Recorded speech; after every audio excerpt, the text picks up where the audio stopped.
What a great time to have the mayor, America's mayor, Rudy Giuliani, with us right now. Boy, this rung some bells for you, I'm sure. Oh, you're darn right it does. My goodness. Of course, all weekend did. All weekend was a reliving of September 11 for me, and tremendous empathy for what the people of Paris are. We don't know what was going through this woman's mind in this case. Yeah, what a time. The Paris attack. I mean, we don't know. We don't know if it's a crazy woman or doesn't sound like a terrorist, but it's 2 weeks after this Russian plane went down. Who knows? The Egyptian signed it. Planes are still a fixation with a lot of. Yeah, because it's big. Yeah. But what they're looking for are big things. They didn't do one attack in Paris. They did 5, because one attack they think doesn't get you the attention that 5 gets you. So what they're trying to do is frighten us. And if you think about it, even if they attack at the rate at which our people and the English and the French are predicting, the chances of any of us being killed by terrorists are minimal. We're going to die of something else. Yeah, when it comes to planes, Mayor, you think about it, storming the cockpit, trying to get, we've locked the thing now, so that's impossible. But I wonder why the people are inherently afraid of planes, right? Nobody's afraid of driving in an automobile. You got a better chance of dying in an automobile than in an airplane. But people are afraid of airplanes. So if you can do an airplane thing, you really get to people's heads. I mean, you really, and this is what terrorism is all about, right?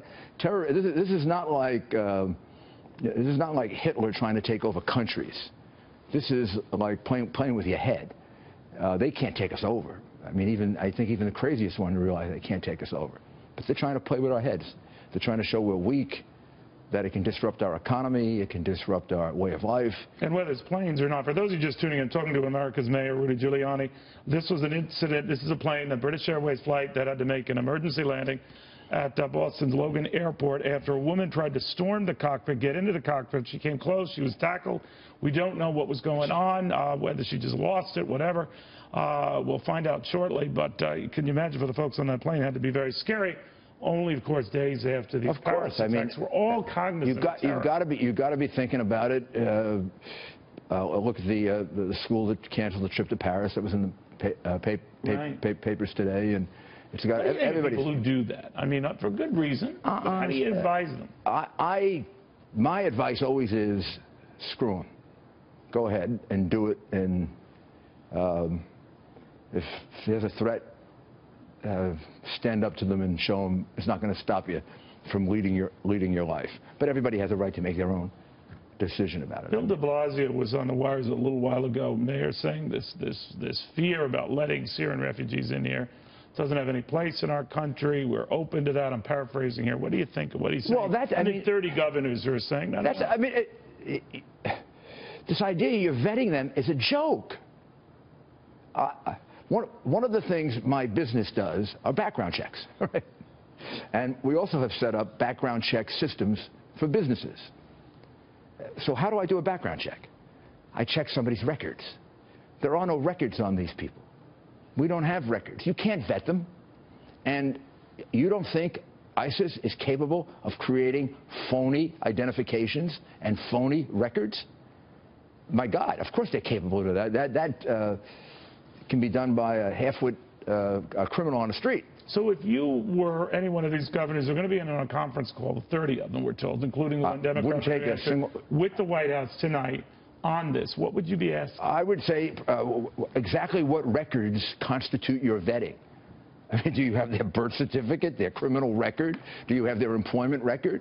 What record are you looking at? We don't know where a lot of them are coming from. It's fair to say that a good many, a majority, are seeking asylum, but we have no way. But all you need are this reminds me of the Mariel boat lift. 125,000 Cubans came into America. 100,000 were perfectly wonderful people and have gone on to great success. 25,000, Castro emptied his jails, his insane asylums. It ruined Florida for a while. Do you remember the governor was most upset about them being Bill Clinton, and it's the reason he never liked Jimmy Carter, because he got defeated. Because he got defeated. He went to the White House and asked Carter to please take these people out of Arkansas because they're coming into Little Rock. He got defeated. 1980 came back. And he blamed it on Carter. 1982. He did blame it on Carter. But a lot of governors feel, why are you throwing this on us? But federal government. What we should do is what John McCain and Lindsey Graham and Kelly Ayotte and I think Dianne Feinstein recommended 5 years ago, and this never would have happened. We should set up a no-fly zone in Syria. They should be surrounded by NATO troops, and they should be protected. And they should be kept in Syria.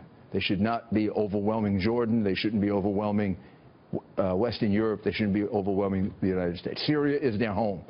So let's make a portion of Syria safe for them.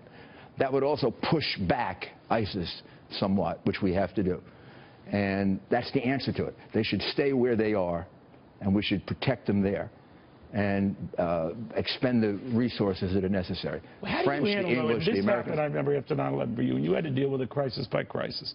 But people are antsy. Things happen. We're just learning, Mayor, that a soccer stadium in Hanover, Germany, is being evacuated because of an apparent threat. It would have interfered with a Germany-Netherlands soccer game. It was canceled, and the stadium abandoned. You're going to have a lot of that. I mean, we had, if I have the numbers correct, we were having like 120, 130 bomb scares a day. How did you separate in the 4 or 5 days? Crazy. We had almost a panic in Grand Central. Remember that? In Grand Central Station. Somebody thought there was a bomb in Grand Central Station. But you had to get the word out. The threat was out there, right? Yes. And so how did you advise people to deal with it? I advised them to deal with it. That we're going to get a lot of false threats. We got to run them all down. Don't get overexcited. I was on an airplane in which there was a ticking on the airplane, and a lot of people on the plane thought there was a bomb, and the stewardess said something about a bomb, and there was a little panic on the airplane. And then when they saw me, they got even more nervous. They thought they were taking the plane down because of me. It turned out to be an alarm clock. Another drink? It turned out to be an alarm clock. But, people then get a little That was about crazy 3 months after, 5 months, about 5 months after. You think about it, and of course, the 9/11 attack centered on New York, not too far in the financial district. We were a little far, but not too far away from the financial district in Paris, certainly in Madrid when we had the 191 killed in those attacks. That's not by accident, is it? No. They want to hit our institutions. It was, I think they thought of the World Trade Center almost literally, World Trade Center, not realizing it basically is an office building, but I think they thought of it as a financial hub. And it is. It's right next to Wall Street. And they also try to hit our political institutions, right? I mean, they gravitate to where they think prominent politicians are. It was no accident. They were gravitating to you at the time, right? Hoping that you were dead. Right. Oh, yeah. I remember that. For 20 minutes. They couldn't find you. The governor thought I was dead. By the way, in the case of Germany in this Hanover soccer game that was canceled, Angela Merkel was among those expected to be there. So here we go. In the case, Mayor, as well, of this British Airways, it was an unruly customer. The company putting out a statement, and I quote, "Our customers and crew deserve to have a safe and enjoyable flight, and we do not tolerate abusive behavior." So obviously, a woman trying to storm the cockpit to get in would fall under that category of abusive behavior. Yeah, and also totally nuts at this period, and any time, but at this period has to be storming a cockpit when everybody's as tense as they are. Amazing. Mayor, thank you very, very much. Thank you. I can imagine being on a flight with you and everyone's like, he's on the flight. When I came out of the men's room, they saw me and they said, "Oh, there's Giuliani." They're trying to push you out of windows. Rudy Giuliani, I can't tell you enough how he kept everyone cool and in control when he was mayor. That was then. This is now. As he said then, he says now. It never goes away. It never goes away. Well,